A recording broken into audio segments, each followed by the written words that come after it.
आज हम सीखेंगे कि हम किस तरह से स्मार्ट टेबल बना के हम बहुत जल्दी डाटा को शो कर सकते हैं और हम अपने टाइम को सेव कर सकते हैं, जिसमें हम इजीली डाटा को शो कर सकते हैं। तो चलिए शुरू करते हैं। सबसे पहले मैं एक प्रोजेक्ट क्रिएट करते हैं, प्रोजेक्ट फ्रॉम टेम्पलेट से। मैं इसमें नॉर्थविंड की सर्विस को काम में लूँगा, V2 की। तो ये मेरी नॉर्थविंड की सर्विस है, V2, ये URL है। और मैं इसके अंदर एंटिटी सेट काम में लेने वाला हूँ, प्रोडक्ट्स। ओके, सबसे पहले मैं URL कॉपी करता हूँ और मैं अपने और डाटा को काम में ले लेता हूँ। यहाँ पे मैंने टेम्पलेट सेलेक्ट करी, SAP Fiori जनरेटर, और मैंने टेम्पलेट लिया, basic template selection. Data source में मैं डायरेक्ट और डाटा को कनेक्ट कर रहा हूँ, क्योंकि ये मेरा क्लाइंट का सर्वर है, तो मैं इसको भी काम में नहीं लेना चाहता, तो मैं सीधा और डाटा से कनेक्ट कर रहा हूँ। आप अपने डेस्टिनेशन को भी काम में ले सकते हैं, जो भी आपकी डेस्टिनेशन बनाई है, आप आपसे अपनी सर्विसेज को फेच कर सकते हो। मैं जस्ट डेमो पर्पज़ के लिए नॉर्थविंड की सर्विस को काम में ले रहा हूँ, V2। नेक्स्ट करते हैं। या आप अपने व्यू का नाम दे सकते हैं। मैं इसको एज इट इज डिफ़ॉल्ट छोड़ता हूँ, V1। प्रोजेक्ट, जिस प्रोजेक्ट पर आप काम करोगे, आप उससे रिलेटेड इसका नाम दे दीजिएगा। जैसे मैंने जेड स्मार्ट डेमो लिख देता हूँ, स्मार्ट टेबल। टाइटल लिख दो आप, स्मार्ट टेबल।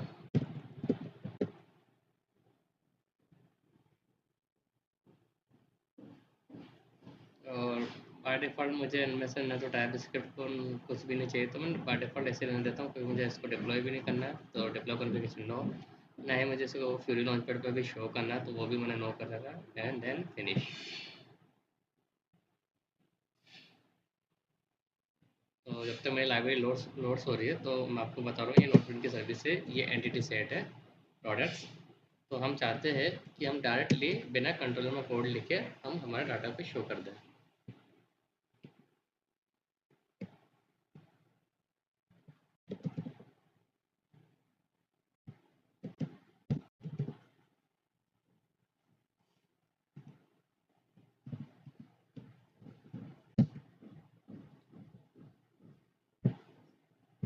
तो ये प्रोडक्ट्स का डाटा है, ये आप देख सकते हैं। प्रोडक्ट 1 क्या है, प्रोडक्ट जिसमें सप्लायर ID 1, कैटेगरी ID 1।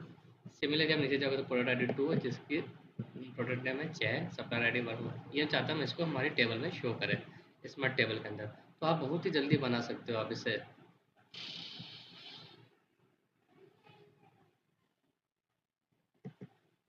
आप प्रीव्यू करो अपने प्रोजेक्ट को, तो अभी ये सिंपल रहेगा, कुछ भी शो नहीं करेगा। अब हम इसमें कोड लिखेंगे, ओनली हम XML के अंदर कोड लिखेंगे, और हमारा पूरा का पूरा डाटा जो एंटिटी से है, वो फेच होकर हमारी टेबल में शो हो जाएगा। इसमें हमें कुछ करने की ज़रूरत नहीं, ना हमें इसमें कोई फ़िल्टर बनाने की ज़रूरत पड़ेगी, नहीं कुछ और बनाने की ज़रूरत पड़ेगी। तो ये हमारा काफ़ी ठीक है। ये मेरा लोड हो गया है।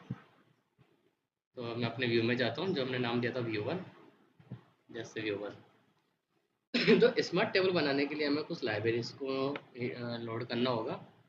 जैसे ये हमारा पेज है, सॉरी,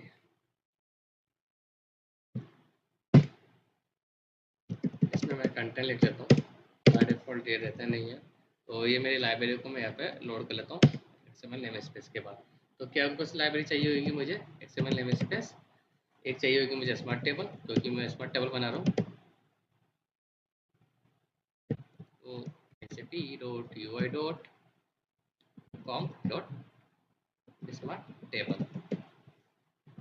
एक मुझे फ़िल्टर की लाइब्रेरी भी चाहिए होगी, तो ये मुझे सजेशन दे रहा है नीचे, XML स्मार्ट फ़िल्टर बार, sap.ui.com.smart फ़िल्टर बार। करेक्ट। और मैं आपको चाहता हूँ कि एक मुझे XML, हालांकि एक कोर को भी ले लेते हैं काम में, sap.ui.core। एक डिस्प्ले ब्लॉक को शुरू कर देते हैं। मैं बताता हूँ आगे इन सब का क्या क्या यूटिलाइजेशन है। जैसे आप करते रहोगे तो फिर ये बैकएंड में रीलोड होता रहेगा। ठीक है। अब मैं पेज का टाइटल भी दे देता हूँ, इंस्टेंट ऑफ I89 मैं इसको डायरेक्टली हार्ड कोड कर देता हूँ, नॉर्थविंड स्मार्ट टेबल डेमो कर देता हूँ। ठीक, यूजिंग विन ओ डाटा सर्विस। करेक्ट। मुझे इसमें बटन की कोई ज़रूरत है नहीं अभी, तो मैं इसको हटा देता हूँ। फाइन। तो सबसे पहले मैं फिल्टर बार बना लेता हूँ। स्मार्ट फिल्टर बार,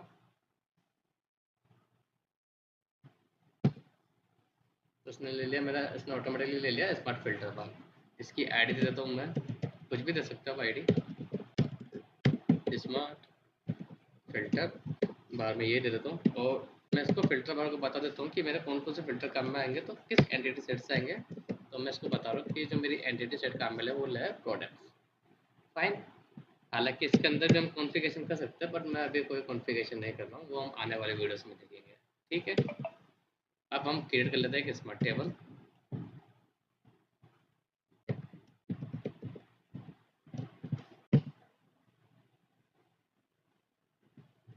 तो मैंने ये स्मार्ट टेबल भी ले लिए।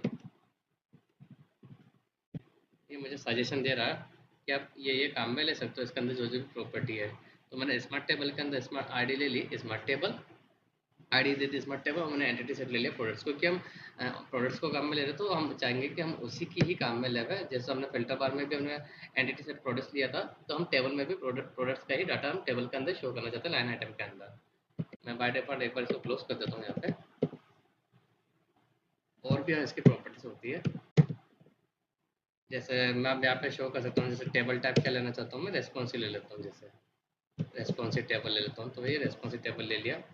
और मैं इसको एक्सपोर्ट में एक्सेल करना चाहता हूँ, तो मैंने बोल दिया ओके। अब इसको एक्सपोर्ट, जो भी आपका लाइन आइटम का डाटा है वो एक्स टेबल में, मतलब एक्सपोर्ट में एक्सपोर्ट हो जाए, और वेरिएंट मैनेजमेंट भी ट्रू करे, और टेबल पर्सनलाइजेशन भी ट्रू करे। ठीक है। और भी कुछ प्रॉपर्टीज़ होती है, जैसे एक बार तो मैं शो करके दिखा देता हूँ।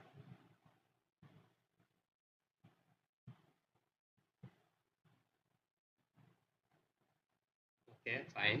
अभी कुछ भी शो नहीं है, एक बार चेक कर लेते हैं कहीं कुछ एरर तो नहीं रहेगी। तो आप अपने कंसोल में जाके भी आप चेक कर सकते हैं कि कुछ भी एरर है, तो यहाँ पे ये बता सकता है कि ये जो बता रहा है एक्सएमएल नोड कि स्मार्ट टेबल विद कॉन्फ़िगरेशन, ये कोई नहीं है। मतलब error found in view one XML node, that mean can not add test node as a direct child of an application. तो ये कहना चाहता है कि हम, क्या कहना चाह रहा है कि हम टेस्ट को ऐड नहीं कर सकते aggregation, direct child of aggregation के अंदर, एक्सएमएल के अंदर। तो जो हमने लिखा था ऊपर ये वाला, तो मैं इसको कमेंट कर देता हूँ यहाँ पे एक बार के लिए। फाइन।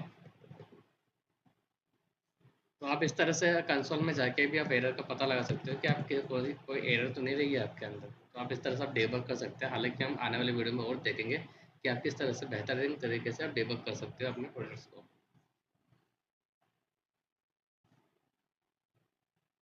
नेक्स्ट चेक करते हैं।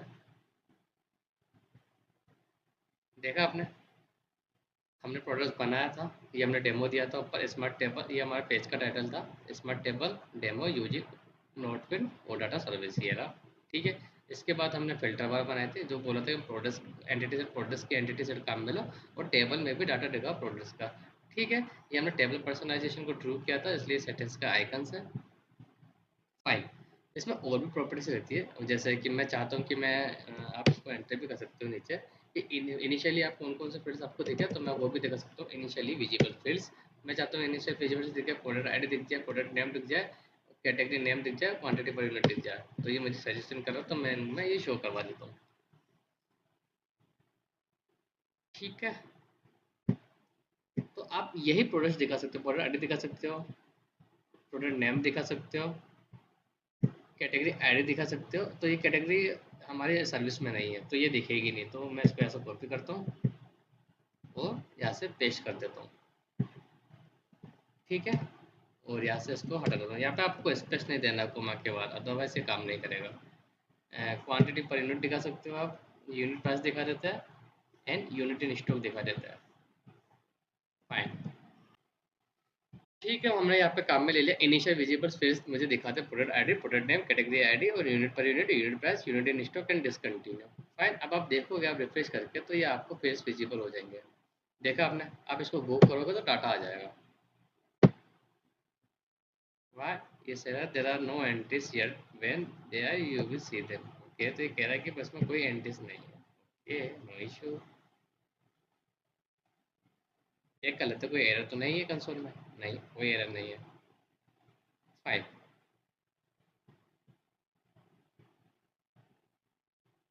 एक बार सारे प्रोडक्ट सेलेक्ट करके ओके करते, गो करते, ठीक है, नो इशू। ठीक है, हमने एंटिटी सेट कम में ले लिया था, प्रोडक्ट्स। ओके, जैसे हमारा टेबल में डाटा शो कर रहा है, यूज टेबल पर्सनलाइजेशन टू कर दिया, वेरिएंट मैनेजमेंट को भी हमने टू कर दिया। अब हम क्या कहते हैं, इसमें हमें डाटा क्यों शो नहीं कर रहा, क्योंकि हमें इसकी बाइंडिंग करनी होगी। तो एक इसकी एक इम्पोर्टेंट प्रॉपर्टी होती है, enable auto binding. Enable auto binding, इसको ट्रू कर दो, तो ये अब आपको डाटा शो कर देगा। और इसकी फ़िल्टर आईडी से हम कनेक्ट कर देते हैं इसको, स्मार्ट फ़िल्टर आईडी। तो हमारी फ़िल्टर आईडी क्या है? स्मार्ट फ़िल्टर बार। हमें सजेशन भी दे रहा है, तो हम इसको कॉपी करेंगे और आप यहाँ पे भी आप इसको कम में ले सकते हो। सेव करेंगे तो अब इनकी ऑटोमेटिकली बाइंडिंग ट्रू हो जाएगी। और आप देख सकते हो बहुत ही जल्दी हमने हमारा प्रोडक्ट बना दिया। ये लिस्ट, ये एक रिपोर्ट तैयार होगी बन के, जिसमें आपका डाटा भी शो हो जाएगा, आपके फ़िल्टर्स भी शो हो जाएंगे, सब कुछ हो जाएगा। देखा आपने? आपने कुछ नहीं किया, बस एक एक्सएमएल के अंदर इसने एक छोटा सा कोड लिया स्मार्ट टेबल के अंदर, जिसमें हमने एक स्मार्ट फ़िल्टर बार बनाई और एक स्मार्ट टेबल बनाई। ठीक है, तो ये तो हमारे टेबल का डाटा हो गया। अब हम चाहते हैं कि हम हमारा ये हेड, ये जो हमने फ़िल्टर बनाया वो भी शो करे। तो हमने बस उन्हें सिंपल कॉन्फ़िगरेशन दिया था कि हमने बस हमारी एंटिटी सेट के साथ हम उसको अटैच कर सकते हैं और भी। ठीक है, आप इसमें और मोर डाटा करोगे तो आप इसको अपने फ़िल्टर को अपने टेबल के साथ बाइंड भी कर सकते हो। बताता हूँ कैसे करोगे आप।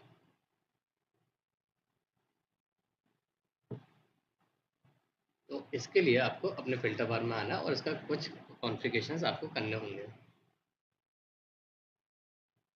तो ये हमने फ़िल्टर बार लिया, हमने एंटिटी सेट यहाँ पे दे रखी है।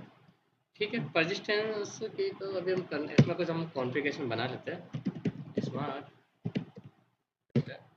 कंट्रोल कॉन्फ़िगरेशन, और ये मेरे को सजेशन भी दे रहा है नीचे।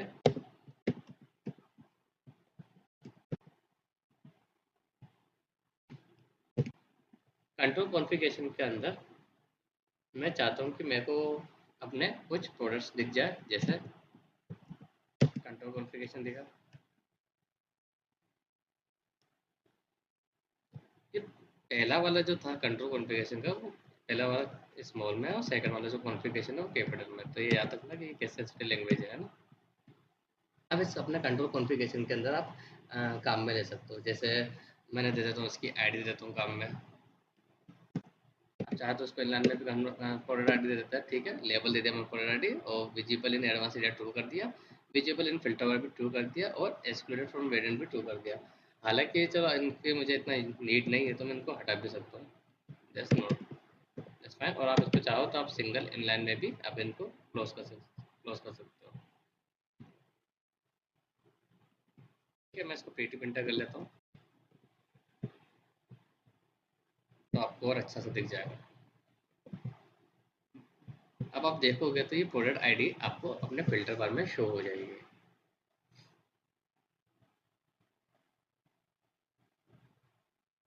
दे देते हैं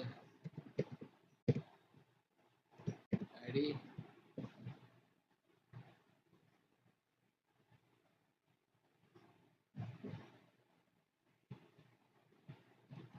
के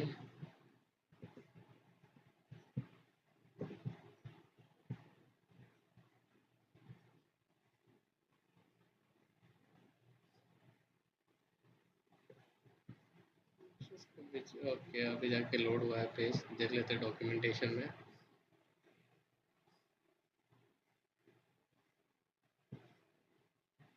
या सैंपल में जाते हैं, कुछ भी आपको प्रॉब्लम हो तो आप एच की लाइब्रेरी में जा सकते हो, यहाँ पे आके चेक कर सकते हो। स्मार्ट फिल्टर बार, हमारी दिक्कत स्मार्ट फिल्टर बार में है।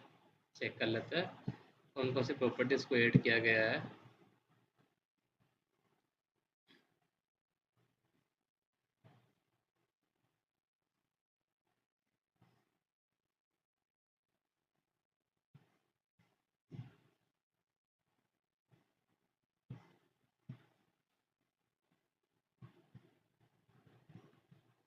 जैसे मैं प्रोडक्ट आईडी ले लिया था, और भी मैं कुछ दो तीन और ले लेता हूँ।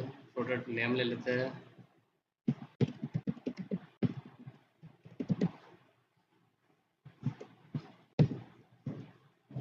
ठीक है, कैटेगरी आईडी भी ले लेते हैं। ठीक है,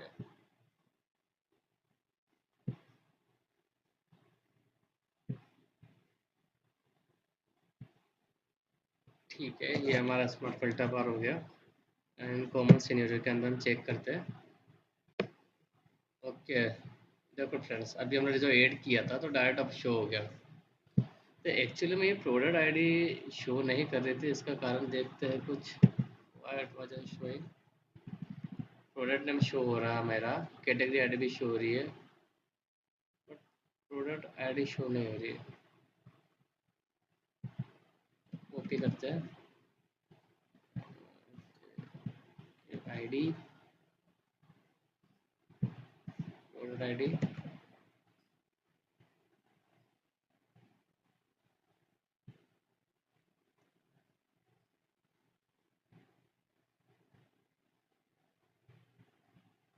हम्म,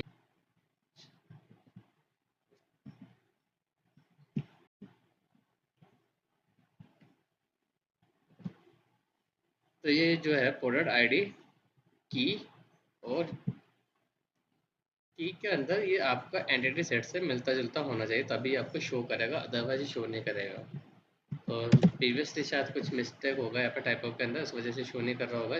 सपोज अभी मैंने जानबूझ के आईडी में डी स्मॉल लिखा तो अभी शो नहीं करेगा।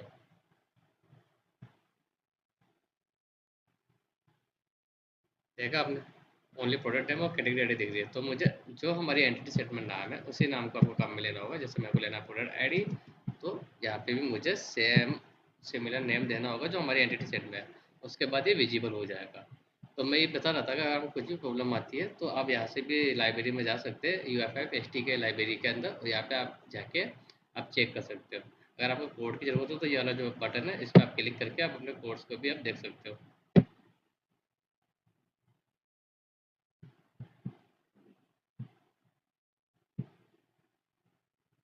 तो ये कुछ कोड्स थे इसके।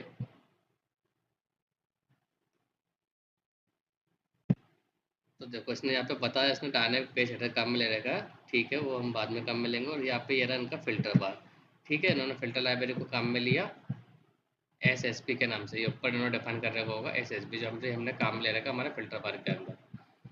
ठीक है, SSP में काम में लिया इन्होंने, सर्च में काम में ले रखा, फिल्टर बार एंटिटी सेट ले रखी है यहाँ पे, अनेबल बेसिक सर्च कर रखा है। ठीक है, उसके बाद कस्टम डाटा का काम में ले रखा है, और उसके बाद डायरेक्टली इन्होंने ऑटोमेटिकली यहाँ पे शो कर रखा है। ओके, और कंपनी कोड को शो कर रखा है, फाइन, ठीक है, नो इश्यू। अब आप पे जाके इनका रेफरेंस ले सकते हो, आप पढ़ भी सकते हो उनका डॉक्यूमेंट, और कंट्रोलर में जाके भी आप अपने कोर्स कोर्स को आप देख सकते हो, यहाँ से आपको काफ़ी हेल्प मिल जाएगी। ठीक है, हमारा काम हो गया। हमारा हम प्रीवियसली हम आईडी को अलग आईडी काम में ले रहे थे, जिस वजह से ये हमारा फिल्टर बार में रिफ्लेक्ट नहीं कर रहा था। अब ये हमारा डायरेक्टली हमारा स्मार्ट टेबल सेट बाइंड हो चुका है। अब मैं चाहता हूँ कि मुझे कोई कोड नहीं लिखा, हमारा कंट्रोलर पूरा का पूरा खाली, आप देख सकते हो यहाँ पे मैंने कुछ भी नहीं लिखा, पूरा कंट्रोलर एम्प्टी, फिर भी ये वर्क करेंगे, फ़िल्टर काम करेंगे आपके सारे के सारे। तो अगर सपोज़ करो मुझे ये मैन्युअली करना होता तो मुझे कितना टाइम लग जाता? कम से कम 2-3 घंटे तो लग ही जाते हैं कम से कम। तो ये गिनो, देखो मैंने कितना टाइम सेव कर लिया। अब सपोज़ करो मैं प्रोडक्ट 5 को जाके मैं एंटर करना चाहता हूँ, तो मुझे 5 का रिज़ल्ट दिख जाएगा। देखा आपने कितना फ़ास्ट रिज़ल्ट हो गया। आप चाहो तो अपने डाटा को एक्सपोर्ट भी कर सकते हो। सिर्फ एक सिंपल प्रॉपर्टी लिखी मैंने यहाँ पे, use export to Excel true. हालांकि अभी डेप्रिशिएट हो चुकी है, पर पहले ही इसको काम में लेना होता था। ये देखो खुद बोल रहा, ऊपर जाओगे तो आप इसका होवर करोगे तो you will see use export to Excel property depreciate, it is replace by enable export property. ठीक है, तो इसको अब आप अनेबल एक्सपोर्ट करोगे तो इसकी जगह तो ये एक्सपोर्ट हो जाएगा, फाइन। तो आपको अब एरर भी नहीं शो होगी। ठीक है,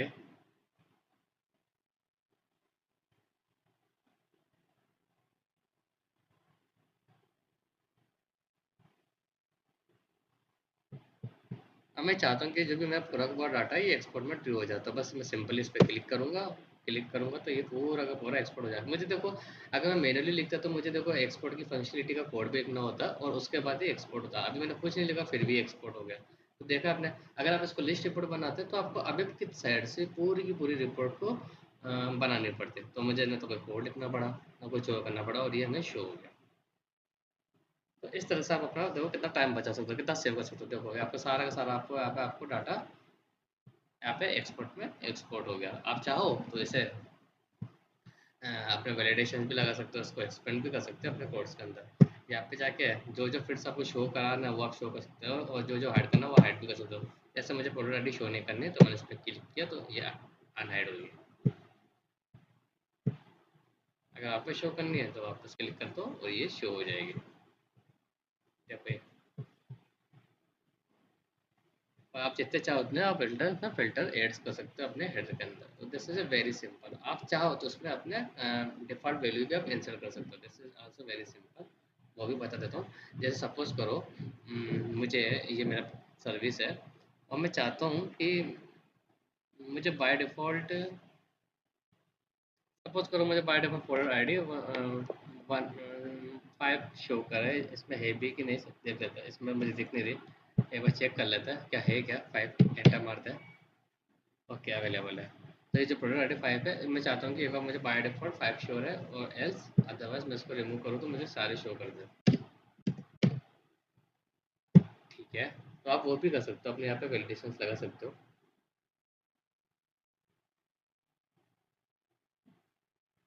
अब मैं चाहता हूँ कि इसमें ये प्रोडक्ट आईडी मेरे को बाय डिफ़ॉल्ट शो करवानी है इसके अंदर। तो मेरे को अब सिंगल टैग में मुझे काम नहीं होगा। मुझे इनके पेज के अंदर उनकी और भी प्रॉपर्टीज़ होती है, जैसे कि डिफ़ॉल्ट फ़िल्टर वैल्यूज़ हो गई, तो मुझे उसको काम में लेना होगा। तो मेरे को यहाँ पे अगर डिफ़ॉल्ट वैल्यू सेट करनी है तो मैं एक कमेंट कर देता हूँ यहाँ पे, जहाँ से आपको पता पड़ जाए। Set to default value. तो इसके लिए क्या होता है, आप एक एग्रीगेशन काम मतलब इसके लिए आपको काम में लेना होगा डिफ़ॉल्ट फ़िल्टर वैल्यूज़ का। तो ये मुझे सजेशन भी कर रहा है, देखो तो मैंने यहाँ पे इसको काम में लिया डिफ़ॉल्ट वैल्यू। तो मुझे चाहिए कि डिफ़ॉल्ट वैल्यू की जगह मैं सबसे पहले काम में लेना चाहता हूँ डिफ़ॉल्ट फ़िल्टर वैल्यू, है ना। तो मैं ले लेता हूँ पहले डिफ़ॉल्ट फ़िल्टर वैल्यू।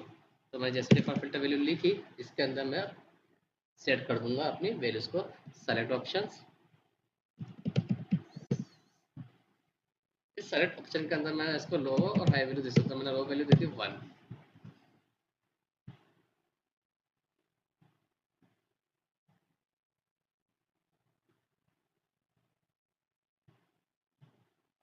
ठीक है, चेक करते हैं अब इसको 1 देगा। तो बाय डिफ़ॉल्ट इसने 1 की वैल्यू को सेट कर दी। अगर आप चाहो तो यहाँ पे आप कुछ और भी सेट कर सकते हो। जैसे मैंने 5 सेट कर दिया तो 5 सेट हो जाएगी। तो आप बाय डिफ़ॉल्ट वैल्यू भी अपने फ़िल्टर बार में आप दे सकते हो। जैसी भी आपकी रिक्वायरमेंट हो यू कैन सेट। फाइन, उम्मीद करता हूँ आपको समझ में आया होगा। तो आप यूज जो चाहो आप इसके अंदर कर सकते हो। हमारे अंदर इसके अंदर और भी टेबल्स है। इस टेबल्स के अंदर आप इसमें अकाउंट्स भी कर सकते हो कि मेरा कितना डाटा है। जैसे रिकॉर्ड्स है, मुझे नहीं पता कितने रिकॉर्ड्स है, तो मैं आप इनको चाहो तो उनको कैलकुलेट भी कर सकते हो। मैं इसको एक बार क्रिएटिव फिल्टर कर देता हूँ, क्रिएटिव फॉर्मेट। ओके, कुछ ज़्यादा ही हो गया। फाइन।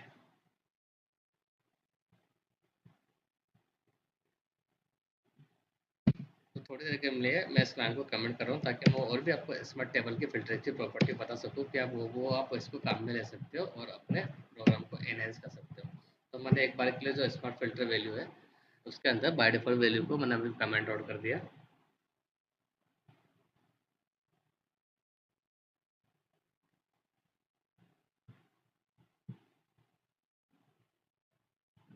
ओके, वार्निंग बता लाइन नंबर 3। लाइन नंबर थी error line number 38। Line number 38। Okay, एक सिंपल एक्स्ट्रा लग गया। फाइन, ठीक है। तो ये मेरा प्रोडक्ट था, मैं इसको नीचे कर देता हूँ यहाँ से।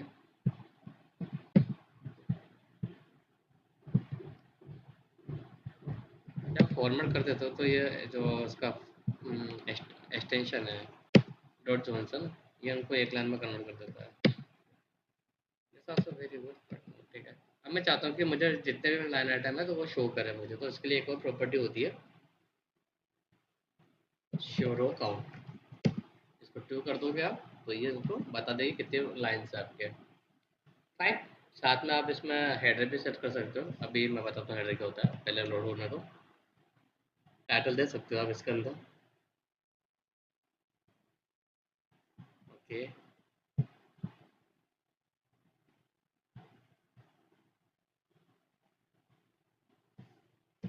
ये आप टाइटल दे दो, हेडर कुछ भी दे सकते हो, प्रोडक्ट्स, डाटा। ठीक है, तो अब इसको टेबल के ऊपर ये डाटा शो कर देगा, मतलब इनका हेडर शो कर देगा। और अब जैसा देना चाहो आप इसको दे भी सकते हो। मैं बताता हूँ। देखा, ये जो हमने प्रोडक्ट डाटा दिखा था, ये हमने लिखा था, उसने बता दिया कि 77 रिकॉर्ड्स है इस टोटल के अंदर, मतलब दैट मीन 77।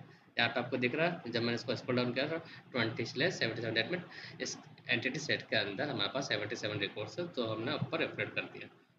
फाइन। तो इसमें आप बहुत कुछ कर सकते हो, बहुत कुछ।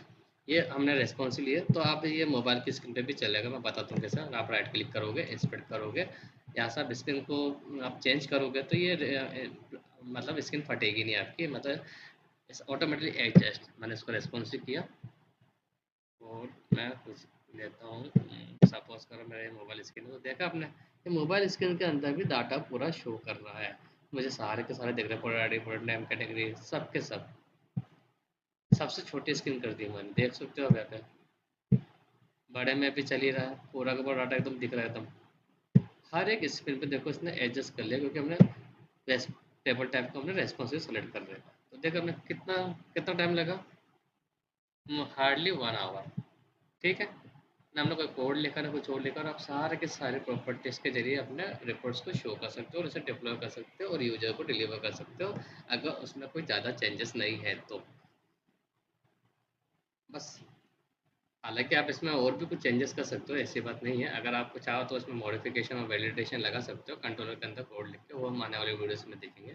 पर जो नॉर्मल रिक्वायरमेंट रहती है क्लाइंट्स की, मोस्ट ऑफ क्लाइंट्स की, वो यही रहती है कि आप जिस डाटा को शो करें एंड उसको एक्सपोर्ट करें, बस। और उनको जो फ़िल्टर चाहिए होता है, वो फ़िल्टर लगा दो आप, या आप अपने रिक्वायरमेंट के हिसाब से। ठीक है, चलो मैं कुछ और इसकी फंक्शनलिटी के बारे में बता देता हूँ कि क्या होता है।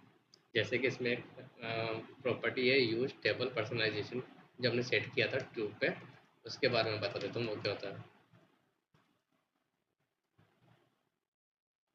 जब हमने बता देता हूँ यहाँ पे, जो हमने काम में लिया था टेबल पर्सनलाइजेशन ट्यूब, नहीं लिया क्या हमने काम में, ये रहा।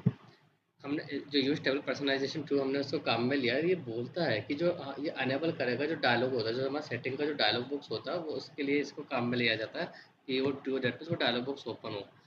मैं इस पर क्लिक कर रहा हूँ तो वो इसी की वजह से हो रहा है। अगर मैं इसको अनेबल नहीं करूँगा तो ये शो नहीं करेगा, नहीं ये वर्क करेगा। अब मैं कुछ देर के लिए इसको फोर्स कर देता हूँ, तो क्या होगा, देखो।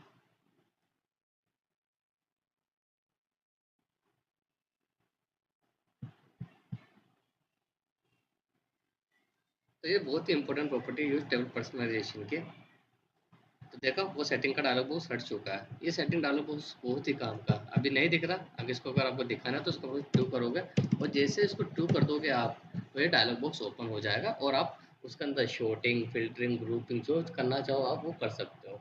आप कॉलम्स को रीऑर्डर भी कर सकते हो, कॉलम्स को आगे पीछे कर सकते हो, शॉर्टिंग कर सकते हो, फिल्टर कर सकते हो, ग्रुपिंग कर सकते हो, हाइड कर सकते हो, अपने सेव प्रेफरेंस को भी सेव कर सकते हो, जैसे remember layout, even most of thing. या गया मैं, सपोज मैंने इसको शॉर्ट आउट कर दिया या फिल्टर कर दिया, सपोज का ग्रुपिंग करता है।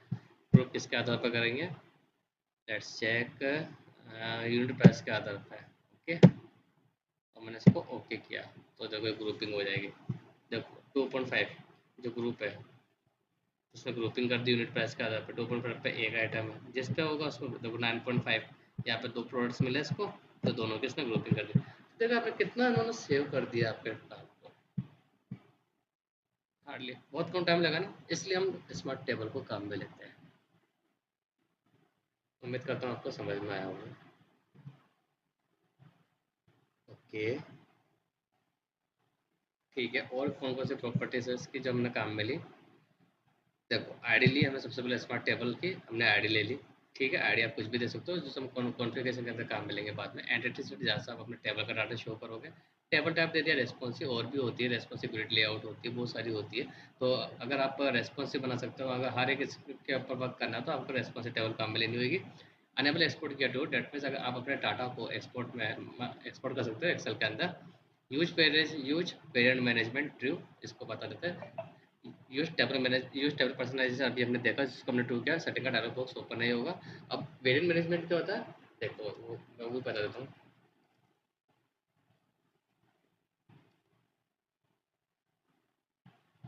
देखो, जब हम वेरिएंट मैनेजमेंट को हम अनेबल करते हैं तो हम क्या करते हैं, टेबल के लेआउट को हम सेव कर सकते हैं, फिल्टर वैल्यू को भी हम सेव कर सकते हैं, और शॉर्टिंग और ग्रुपिंग को भी हम सेव कर सकते हैं, और मल्टीपल व्यूज को क्रिएट कर सकते हो। तो उसी के लिए ये हम काम में लेते हैं यूज वेरिएंट मैनेजमेंट।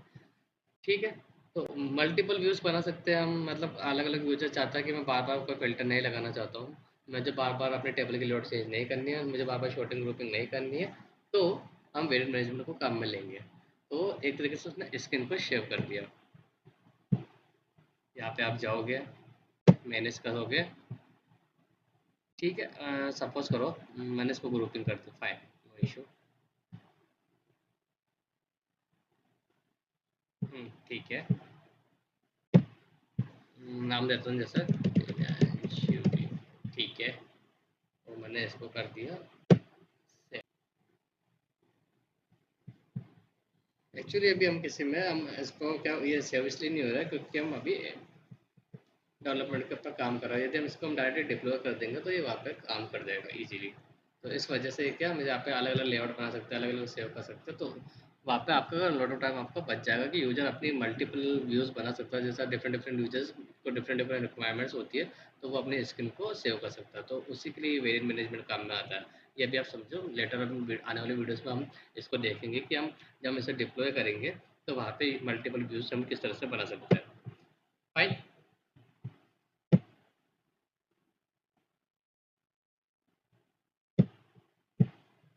ठीक है, हमने पर्सनलाइजेशन देख लिया। इनिशियल विजिबल जो जो हम टेबल के अंदर दिखाना चाहते हैं, product ID, product name, category ID, और डिसकंटिन्यू हमने दिखाया। ठीक है, बाइंडिंग हमने ट्रू कर दी। हम ऑटो बाइंडिंग ट्रू करेंगे तो ये हमारा डाटा ऑटोमेटिकली आएगा एज, अदरवाइज हमें वो बटन पे क्लिक करना होगा, अदरवाइज डाटा नहीं आएगा। स्मार्ट फिल्टर आईडी, ये हमारा जो हमने स्मार्ट फिल्टर बार बनाया था, ये उसकी आईडी कि ये हमारी टेबल बाइंड हो जाए इससे, फिल्टर बार से। शोर अकाउंट हमने बता दिया, टेबल का कितना डाटा है बता दिया, और हेडर बता दिया हमने। ठीक है, और भी इसकी प्रॉपर्टीज होती है, मल्टीपल प्रॉपर्टीज होती है, आप यूएफएफ एचडी के लाइब्रेरी में जाके आप चेक कर सकते हो। Okay fine. ठीक, आप चाहो तो उसमें यूएफएफ इसके अंदर अपने क्लास भी काम में ले सकते हो, एसएपी यूआई, रेस्पॉन्सिव, कंटेंट, पेडिंग, बहुत सारी क्लासेस होती है, पढ़ सकते हो।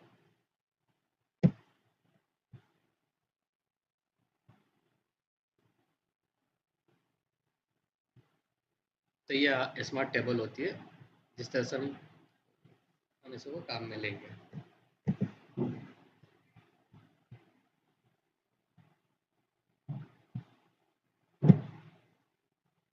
उम्मीद करता हूँ आपको समझ में आया होगा। तो आज का मेरे को ये वाइंड अप करते हैं। अगर किसी को कोई भी क्वेश्चन हो regarding smart table, smart filter bar, या कोई भी, तो आप मेरी वेबसाइट पे जाके चेकआउट कर सकते हैं। मेरी वेबसाइट है ये gajets.in, या जाके आप कॉन्टेक्ट कर सकते हो मेरे से, और सर्विसेज में जाके आप देख सकते हो, डेमो वीडियोस भी अवेलेबल है, यहाँ पे आप जाके चेक कर सकते हो कि हम कौन कौन सा कॉस्ट प्रोवाइड कर रहा है, या आपको सब कुछ दिखेगा, और कॉन्टैक्ट भी कर सकते हो। कोई भी क्वेरी हो आप पूछ सकते हैं directly. Fine, okay, thank you.